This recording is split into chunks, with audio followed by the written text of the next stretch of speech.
Chapter 9. The Defence of the King's Hall.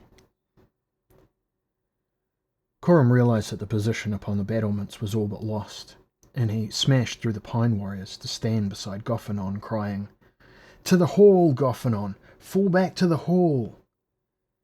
Goffinon's song ended, and he looked at Coram with calm eyes. "Very well," he said. Together they went slowly back to the steps, fighting all the way. The people of the pines crowding in on all sides, fixed grins, fixed eyes, sword arms rising and falling, and the rustling, terrifying laughter hissing forever from their lips. The knights and warriors who survived followed Coram's example and barely made the street as the timbers of the gates burst and the brass-shod battering rams smashed through. 2 knights escorted King Daffin, who was still weeping, and at length they reached the king's hall and drew the great brass doors closed, barring them. The signs of festivity were still everywhere about the hall. There were even a few too drunk to be roused, who would probably die without realising what had happened. Brands guttered. Jewelled flags drooped. Coram went to peer through the narrow windows and saw that Gaynor was there, riding triumphantly at the head of his half-dead army, the 8-arrowed sign of chaos glowing as radiantly as ever upon his chest. For a while at least, Coram hoped, the people of the city would be reasonably safe while Gaynor concentrated his attack upon the hall. Coram saw the Gulig behind Gaynor. They still carried their battering rams. And still the Foy Muir had not moved forward. Coram wondered if they would advance at all, knowing that Gaynor, the Gulig, and the people of the Pines would accomplish the defeat of Caer Garainhir without their help. Yet even if, by hard fighting, the Foy Muir vassals could be vanquished, Coram knew that the Foy Muir could not be. Pale green faces began to appear at the windows, and stained glass smashed as the people of the Pines attempted to gain entrance to the hall. Again the knights and warriors of the Tua na Gwythnu Garainhir ran to defend themselves against the inhuman invaders. Swords of notched and shining iron met the pale green swords of the Pine warriors, and the fight continued while outside the steady pounding of the battering rams began to sound on the bronze doors of the hall. And while the fight raged, King Daffin sat upon his throne, his head upon his hands, and wept for the death of Prince Gawain, taking no interest in how the battle progressed. Coram ran to where at least 10 of the Pine warriors bore down on 2 of King Daffin's war knights. His axe was blunted now, and his fleshy hand was sore and bleeding. If it had not been for his silver hand, he might long since have been forced to drop the weapon. As it was, his arms were weary as he lifted the double-bladed axe to chop at the neck of a Pine warrior who was about to slide his sword into the unprotected side of a tall knight, already engaged with 2 more of the Pine folk. Several of the Pine warriors came at Coram then, swords slashing, laughter rustling from their pale green lips, and Coram took first one step backward and then another as they pressed him towards the far wall of the hall. Elsewhere, Goffinon was engaged with 3 of the warriors and unable to help Coram. The Vadhag prince swung the axe back and forth, up and down, and swords ripped his byrnie and found his flesh and began to draw blood from a dozen shallow wounds. And then Coram felt the stones of the wall behind him and knew he could retreat no further. Above him a brand flickered, casting his shadow over the bodies of the Pine folk as, grinning, they moved in to finish him. A sword bit into the haft of his axe. Desperately, he wrenched the weapon free and struck at the one who held the sword, a warrior who had been handsome, but whose face was now pierced by 3 red-fletched arrows. He struck the axe deep into the skull, splitting it. Green gore spouted. The warrior fell, but he took the head and part of the haft of Corum's axe with him. Corum turned and leapt for the ledge above his head, getting his balance and drawing his sword, steadying himself with his silver hand by clinging to the bracket in which the brand flared.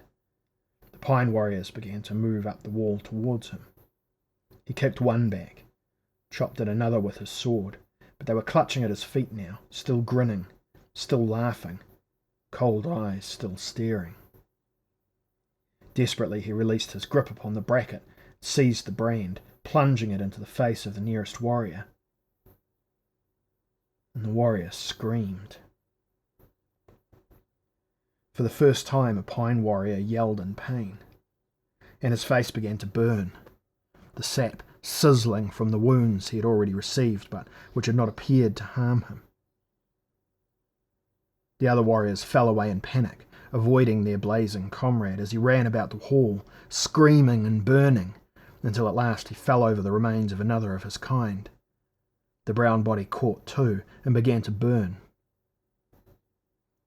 And then Corum cursed himself for not understanding that the only weapon likely to be feared by tree folk was fire. He called to the others, "Get brands! Fire will destroy them. Take the torches from the walls."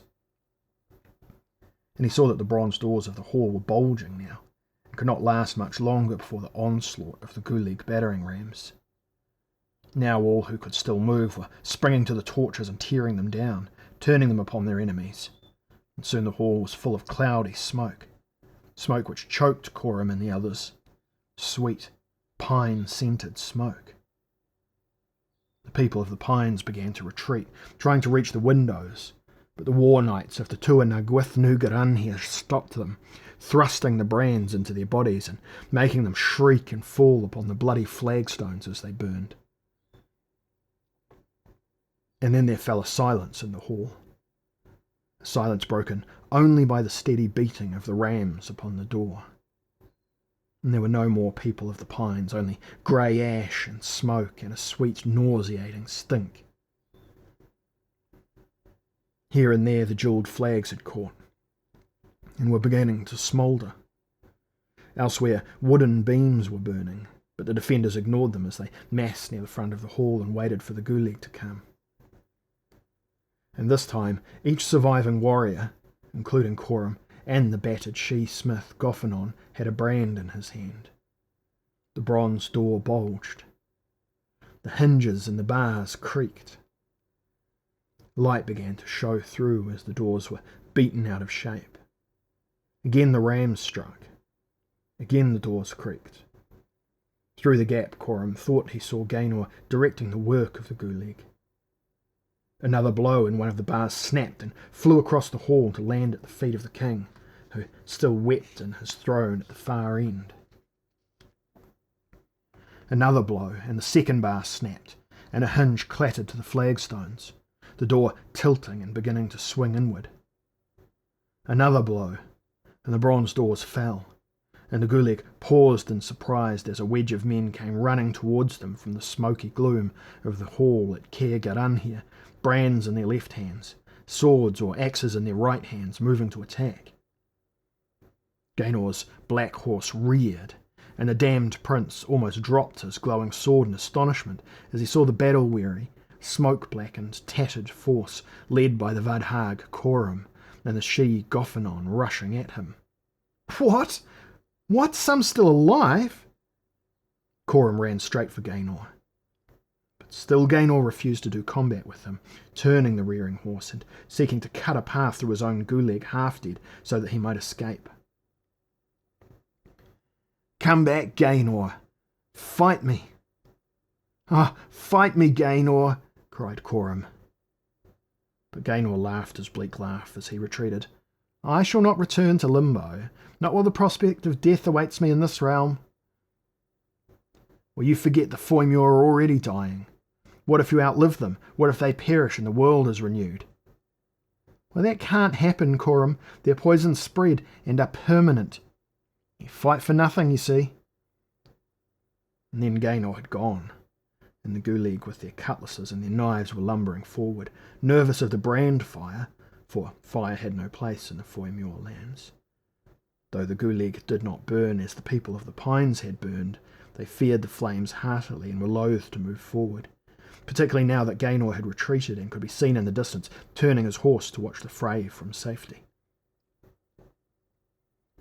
The Guleeg outnumbered the survivors of Garanhir by more than 10 to 1.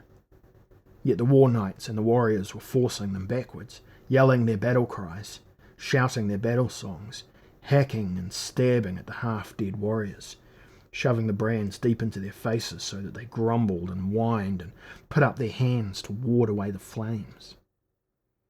And Goffinon was no longer singing his own death song. He was laughing and shouting out to Coram, "They retreat! See how they retreat, Coram!"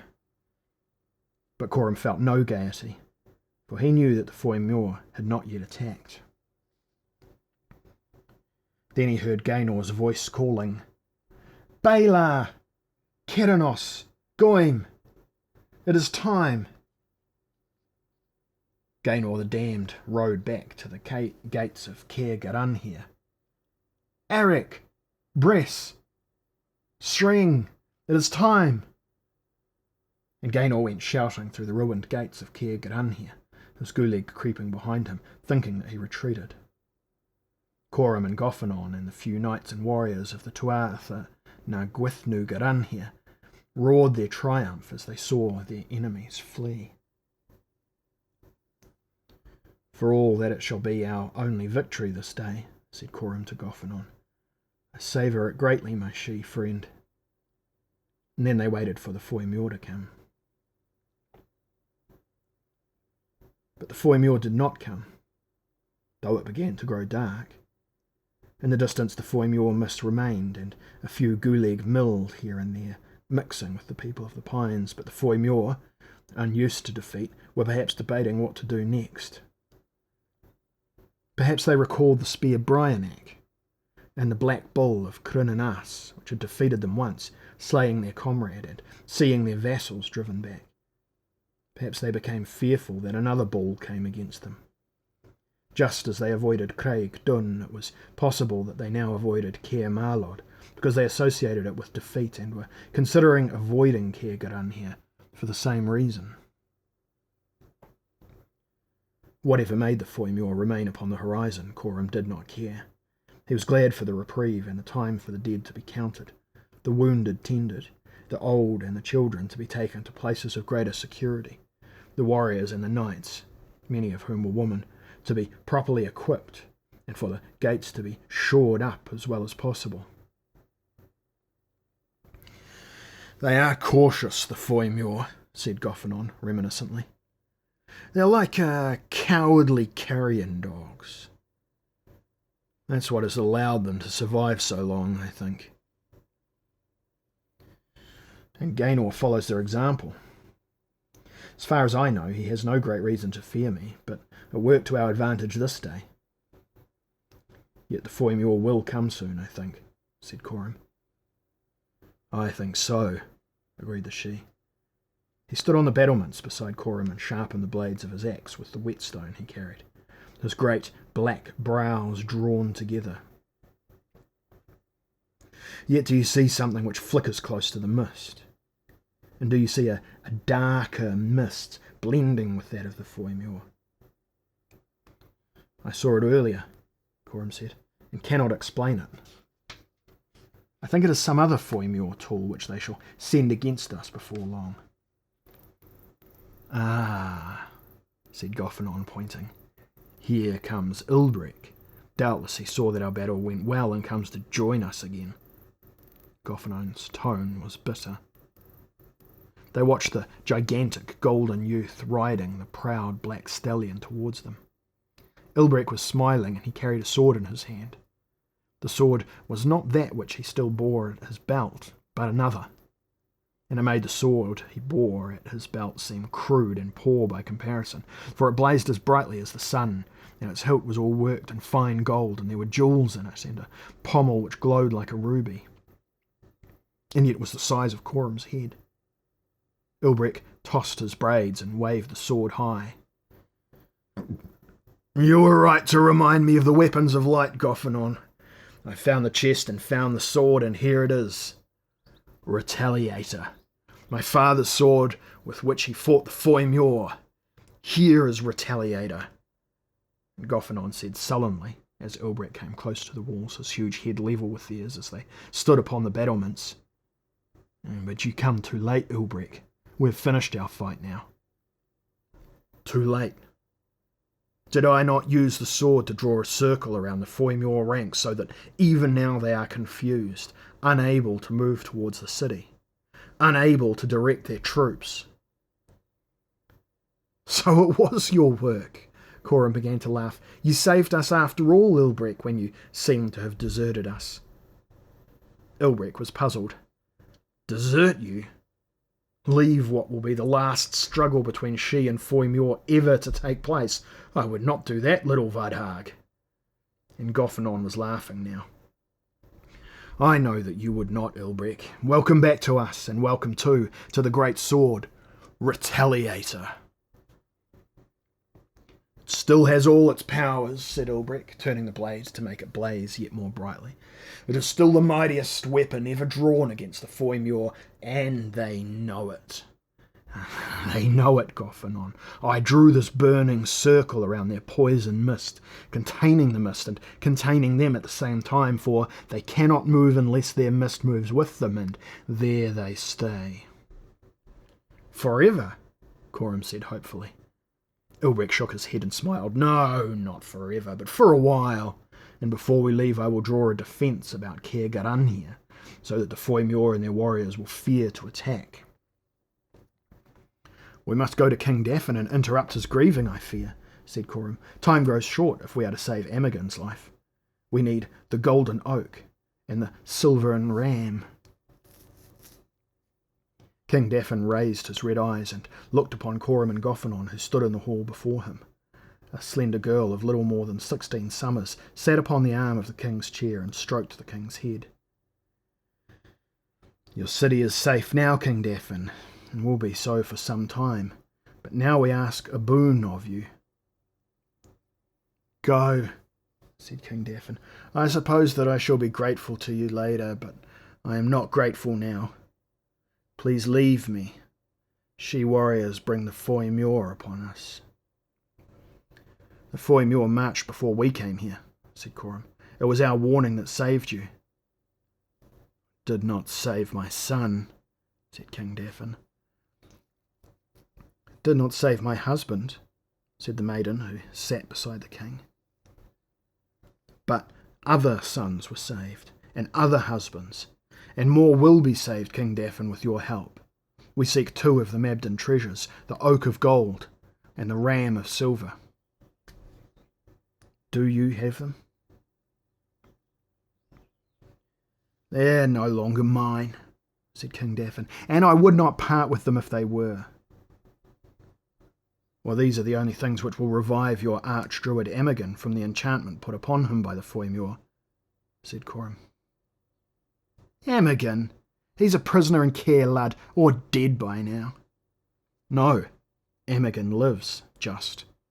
We saved him. Did you? King Daffin looked at the two with a different expression in his eyes. Imogen lives and is free. The despair seemed to fall away as Foy Muir snow had melted when touched by the black bull's blood. Free to guide us. Aye, if you can get to Caer Marlod in time, for that is where he is. At Caer Marlod, but dying. The oak and the ram alone will save him. Yet if they are not yours, whom must we ask to give them to us? They were our wedding gifts, said the sweet-faced girl.